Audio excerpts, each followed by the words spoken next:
were joining the Hare Krishna movement, especially Jewish boys and girls were coming. And one devotee said to Prabhupada, Prabhupada, you know, the Jewish parents, they're concerned that their sons and daughters are joining our movement. And Prabhupada said, that is all right. We are a Jewish concern. We're also concerned for the Jewish people. And then Adikeshava Prabhu, my godbrother, said, Prabhupada, they're accusing us of brainwashing. And he said, yes, we are cleaners on behalf of God. We've come to clean. And we will wash your brain for you. But first you have to get one. And when you have a brain, then we'll wash it for you. This point being that people didn't understand the difference between matter and spirit, and they were just totally absorbed in a life of sense gratification. So Prabhupada had a great sense of humor. He used sarcasm in Krishna's service. And he said that to have a sense of humor is a sign of intellect. If you're witty, you can make a Krishna-conscious joke, not just any kind of crazy joke. Then this was good. And this is one way to present the philosophy. So this Hiranyakashipu, the father of Prahlad, his guru's name was, who knows, who remembers? Sorry? Shukracharya. What does that mean? Anyone know? Yes? Seminal guru. Yeah, seminal guru, because Shukra means semen. And so this means that he's not really a guru by disciplic succession, but only because he's born in the family of someone who may have been a guru. And so his two sons were entrusted with the responsibility of so-called educating Prahlad. The word educate comes from educare, is a Latin word, which means to bring out that which is within, out. So what is that is within? Well, we understand from our disciplic succession. What is that verse? Oh, Nityasida Krishna Prema Satya Kabunoi Shravanari Shrudachite Karaye Udoi. That Krishna consciousness is not something to be obtained from an external source. Just like on the plane from Delhi, this gentleman was sitting beside me. His name was Jacob. He was an Indian gentleman whose family was converted to Christianity 200-300 years ago, whenever the British did that to them. And so he asked me the question, so when did you convert to Hinduism? And I said, I didn't, because I don't see it from a perspective of conversion. I believe, because he had already said to me, well, after all religions are the same. Islam, Christianity, Judaism, Hinduism. The goal is to love, right? To love God. I said, that's right. So, love of God, love of Krishna is dormant within everyone's heart. That's the real point. We're not here to convert anybody. Krishna did not come to turn people into Hindus.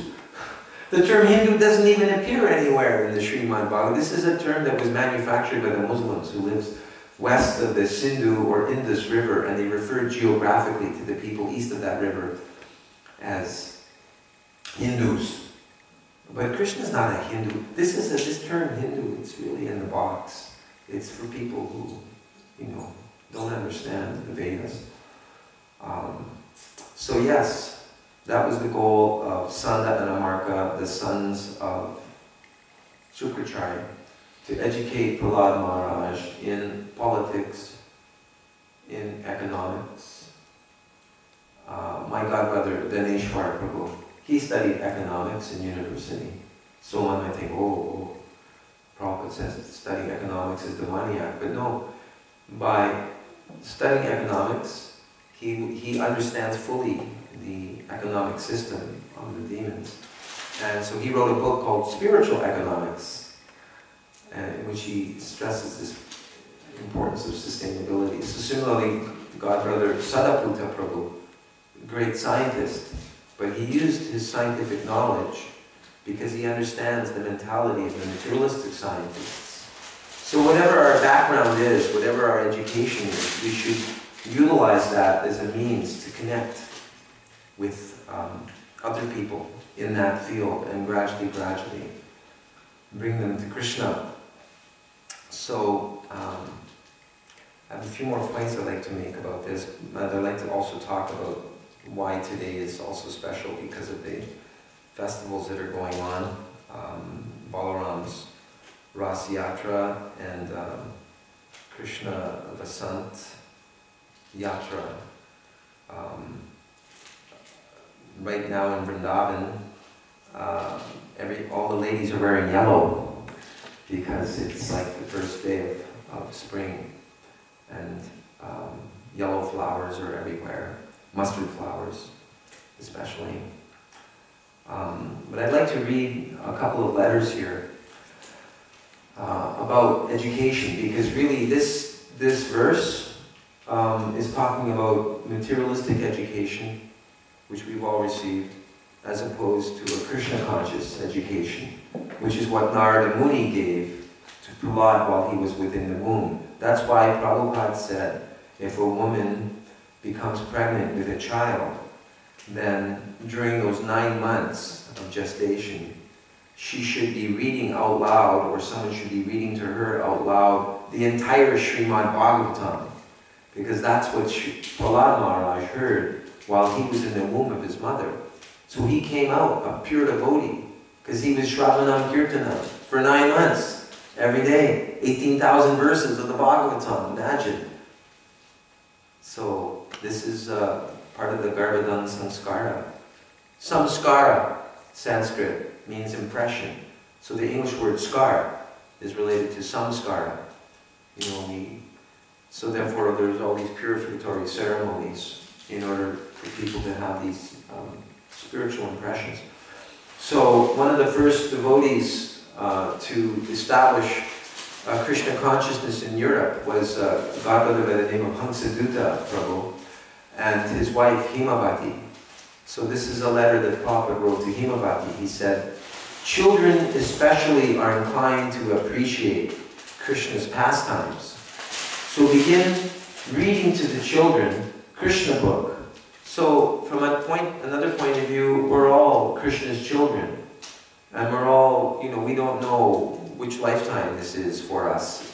You see some devotees, they just, like a rocket ship, they take off in Krishna consciousness. You just wonder, how is it that they're so, like, they just get up at 4 o'clock, no problem, and they get all their rounds done really quickly, and they're memorizing shlokas all the time, and they love to go on Sankirtan and book distribution, and they're not, you know, they seem to like have a lot less problems than others. It's because of previous lifetimes.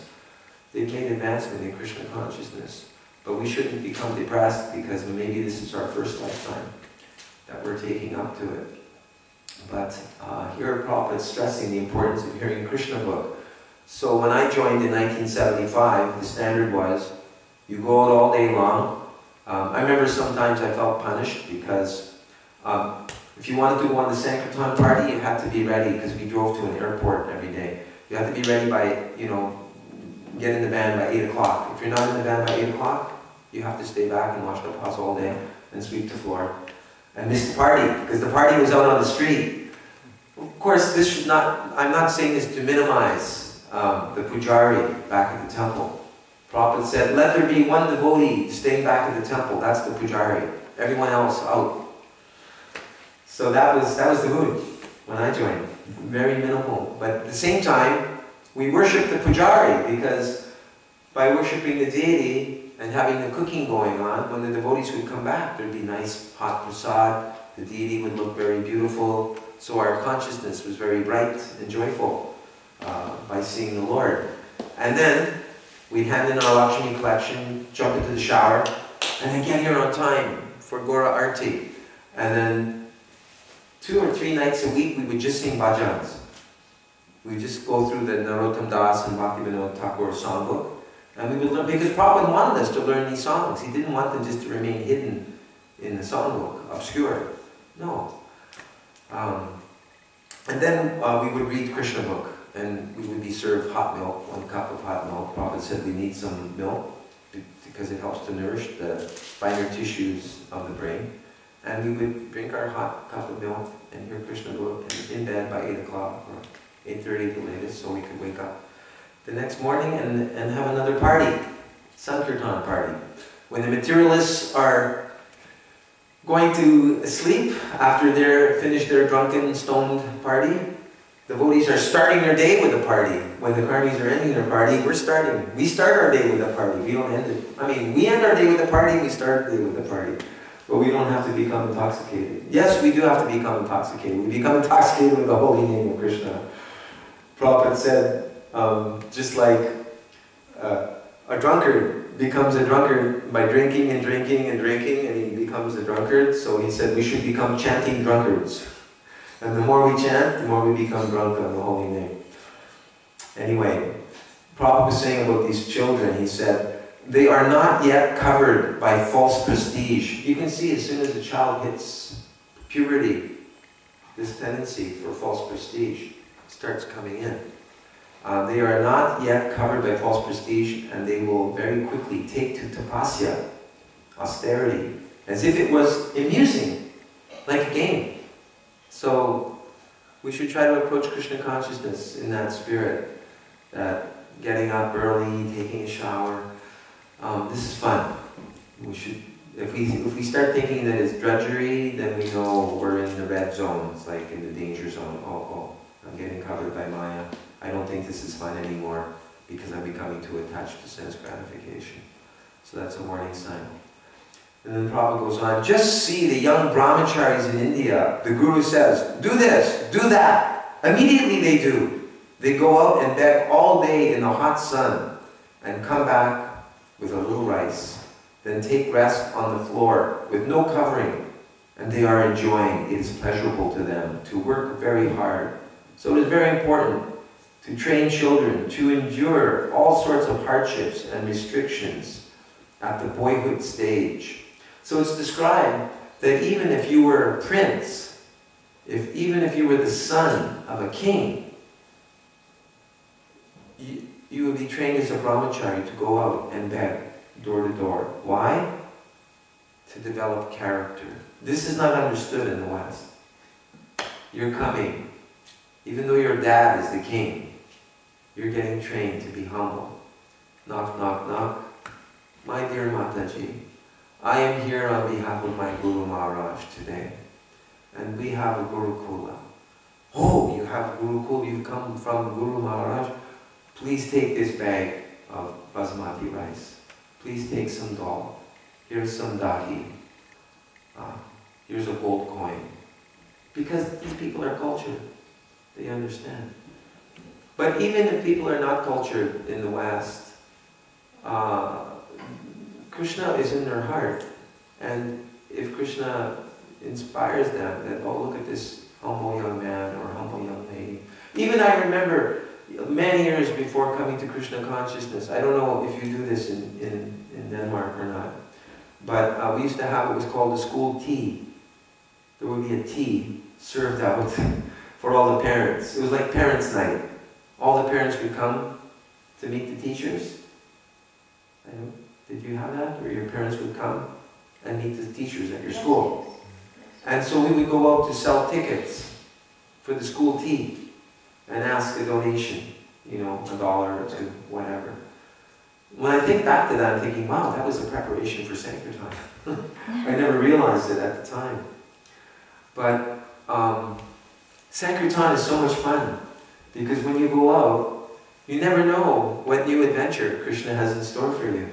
Just like, you know, when Aghasura opened his mouth, right? And the coward boys were like, oh wow, this looks like a cave.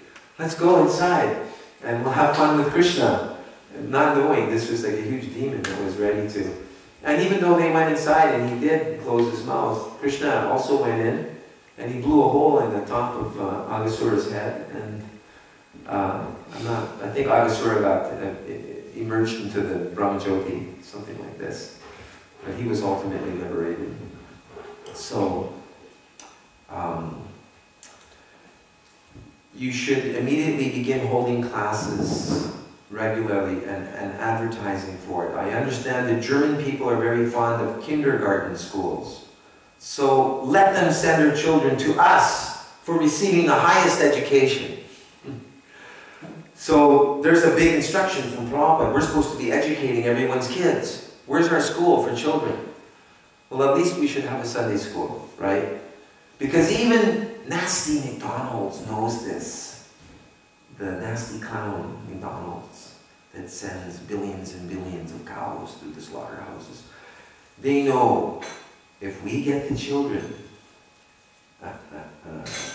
then we have the parents too, right? Because if they make nice slides and games and give balloons and all kinds of attractive things for the children, then it's only a matter of time before we have the parents. So we're supposed to be the Brahmins.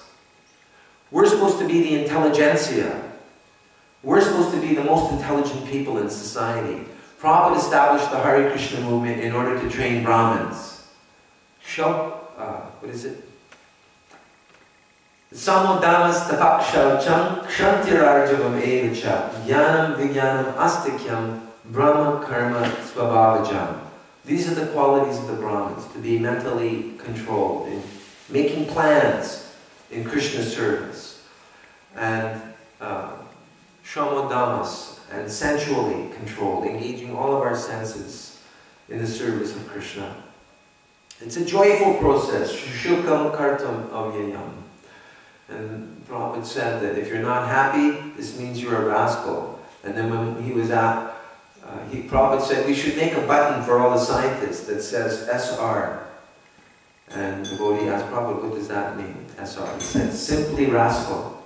And the devotee asked Prabhupada, what is a rascal? And Prabhupada said, a rascal is someone who's going somewhere but he doesn't know where he's going.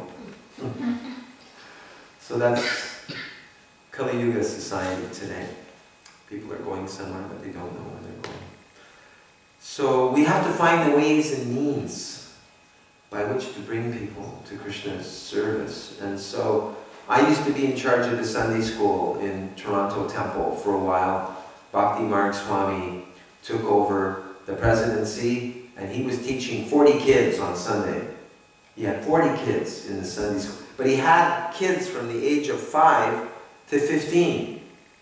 And he was doing something with all of them at the same time. And I couldn't figure out, how do you hold the attention of a 5-year-old while speaking to a 15-year-old? Because they're like on different wavelengths. So I thought, this is beyond me. What I'm going to do is I'm going to get the little kids from 5 to 10 years old. I'm going to find a Mataji to take care of the little kids.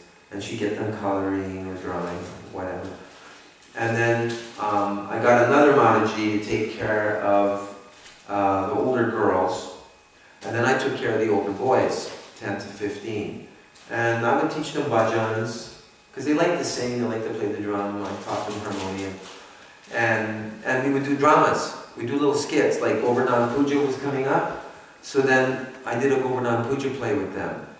And, you know, they all dressed as cowherd boys, you know, with their heads in bandanas and little flutes. And I remember one Indian gentleman came up to me and he said, Prabhu, I am embarrassed to say this, but sometimes I just don't want to come to the mandir. You know, it's been a long week at work. But I don't know what it is you've done to my child, but they're saying, Pita, you must bring me to the temple. In just 2 weeks we're going to be putting on the drama and we have only 2 more rehearsals left. So you must bring me to the temple. So this is the point that we want to bring our children to, where the children are dragging the parents to the temple, because we're making it so much fun here for the kids. So I noticed in the room that I'm being in the office, where I'm being kindly given facility to take rest, there's a very nice binder there called Vaikuntha Children. And I think my god sister Urmila Devi Dasi helped to create this. I know there was also a Mataji from Houston. I think her name was Tapasvini, I'm not sure. She may be in Alachua now. But she created an entire Sunday school curriculum for children. So we have, you know, Prabhupada was like, you know, he saw way into the future. Back in 1970s, he was talking about this temple of Vedic planetarium. So similarly, here Prabhupada's saying, very important to educate the children, that people should be sending their children to us. So therefore, how reputable devotees of Krishna must be, how sane, how paka, how first class we must be, that people will entrust their children to us. So this is a very high standard. And in England, in London, I hope to visit my godbrother Indriyesh Prabhu. He has a program there. Actually, I've heard you're very successful with bringing school children here. And it's actually one of the most successful temples I've heard of, where kids come. So this is amazing. This is wonderful that this outreach has been done, sending letters to all the schools. So we need to expand this everywhere, to Norway, to the other countries as well. And when the kids come here, it should be such a wonderful experience. The prasadam was so nice. Kirtan was so nice. The dancing was so much fun. It's like, oh wow, when can I come back to the Hare Krishna temple? They have a lot of fun over there. Prabhupada said, not so many rules and regulations in the beginning. It shouldn't be like that. Later on, we can bring in. Prabhupada said, if I would have told you in the beginning, no illicit sex, no gambling, no eating, no intoxication, then people would have said, oh, Swami, go home. Go back to India. But Prabhupada said, no, just chant and be happy. Chant and dance. Take prasadam. Then the senses become purified. Then it's not difficult. So, so many letters I wanted to read about educating children in Krishna consciousness. Instead of, Prabhupada said, call them slaughterhouses. He called it Kali Yuga school system slaughterhouses. He said children may be recommended for initiation when they are 12 years old, he said. So we should be preparing the children in our community to get initiated. Of course, that means the adults, the parents also. It's a little embarrassing if your kids are getting initiated and you're an uninitiated mother or father. So, yes, we need to keep progressing. We need to keep making Brahmins. I was given Brahmin initiation because we were short of Brahmins. So they put me on the altar. And 6 times a day I was cooking for HG Gaura-NITAI at the Ottawa Temple. 6 times a day I was cooking offerings, and 6 times a day I was doing artiks. I was actually feeling like a prisoner of HG Gaura-NITAI. They had captured me. And my mind was going a little crazy because I was not used to, like, okay, boom, boom, boom, boom, everything right on time. You can't overeat. If you overeat a little too much, then you got to go to the toilet, and then you have to take another shower because you have to go on the altar. So I was forced to control all my mind, all my senses. But after a while, it was like, wow, this is really far out. I feel really peaceful, like I never felt before. Because I was really fully engaged in the service of HG Gaura-NITAI. And so was Radhanath Swami. I knew him as a brahmachari in New Vrindavan, and he was full-time pujari of HG Gaura-NITAI, Radha Vrindavan Natabar, Radha Vrindavan Chandra, and that humble little brahmachari, Radhanath Das Brahmachari, carrying buckets of ice water from a well, wearing boots and covered with mud because there was no proper road. He went on to become the wonderful devotee that he is today, inspiring so many. So we should not underestimate the great value of becoming a pujari for HG Gaura-NITAI. We want to also educate our children. We should have arti paraphernalia that we can sell to the families. Bring back arti paraphernalia from Mayapur and have little deity worship courses here. And teach the children how to do deity worship in a simple way. We should avoid as far as possible any physical punishment to train children. It is better to use sweet words, or if it is absolutely not necessary, we can show the cane, but never use it like that. The most important thing, however, is to see that somehow or other the children are always engaged in some kind of Krishna conscious activity. Then they will naturally develop a taste for it and think it is great fun to even work very hard for Krishna's pleasure. So, you know, I took a 4-season permaculture design course about sustainability over a period of 7 months to learn how to live off the grid. And as I was in the gardens, you know, a couple of days a week, 8 hours a day, creating a hugelculture, which is like a berm, which creates kind of a microclimate so that when the north winds come, the vegetation is not so much affected. And I learned about different soils and how different plants grow in different types of soil. I mean, there was so much to learn, and it was so nice to be like, Prabhupada said, morning sun gives energy, afternoon sun takes energy away. And in India they say from 7 to 9, that's the best time to get sun. Because after 9 o'clock the sun is already too intense. But in another place, Prabhupada said that's why people worship the sun in India, because he said the sun can pretty well cure any disease. So we should take advantage of morning sun. That's why Prabhupada every morning, and when he was at the Krishna Balaram Mandir, and he repeated this everywhere he was in the world, from 6 to 7, Prabhupada would go on a brisk walk, because it builds up your metabolism. Because you should not eat if you don't have an appetite. We should not even have breakfast. If we don't, like, oh, you feel the fire is going, then you take prasadam. But if you're like, you know, getting a little lazy or under the modes and you're not exercising and walking, then don't eat. Otherwise it becomes it becomes poison in the body. Today is Krishna Vasant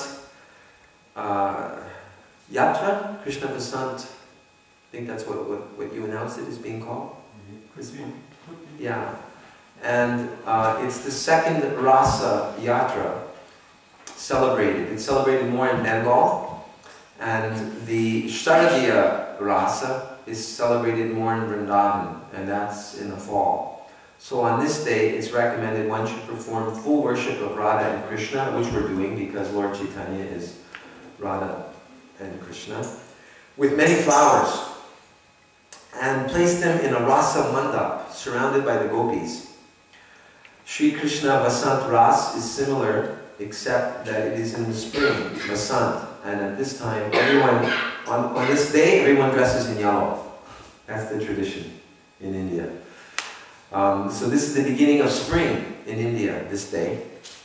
And the Shastric instruction is that on the 5th day of the waxing moon, one should celebrate the arrival of spring in Vrindavan by offering many types of leaves, flowers, and fresh shoots of sprouting grasses to Krishna. So even if we don't have flowers, we can bring leaves and grasses. Vasant Panchami today is celebrated in Bengal, and so this marks the beginning of new life with the full flowering of yellow mustard seed plants. At this time, flowers begin to bloom and nature displays her majestic finery. So you can see that in the neighbor too. Amogidrik Prabhu and I went on a japa walk and we were seeing the irises, and I think they were irises or daffodils. Yeah, opening up very nicely. It's very encouraging when you see flowers after going through. I was watching one guy scraping the frost off his window on his car, so you know we're getting there. So in Mayapur, on this day, the deities are dressed in yellow clothes and they're offered yellow flowers. Many women can be seen in yellow dresses on this day. And it's also an auspicious day for beginning new projects. So if you have a new project, this is the day to start it on. Weddings and fertility rites are also performed on this day. And it goes on to say that, well, okay, I've said enough about that. I wanted to read, there's no time really. I'll read a few seconds of it because it's Balaram's Rasa Yatra today as well. And, okay. So Lord Balaram, he was feeling very anxious to see Mother Yashoda and Nanda Maharaj in Vrindavan. This is chapter 65, Lord Balaram visits Vrindavan. So with great enthusiasm, he started on a chariot for Vrindavan. The inhabitants of Vrindavan had been anxious to see Krishna and Balaram for a very long time. When Lord Balaram returned to Vrindavan, all the coward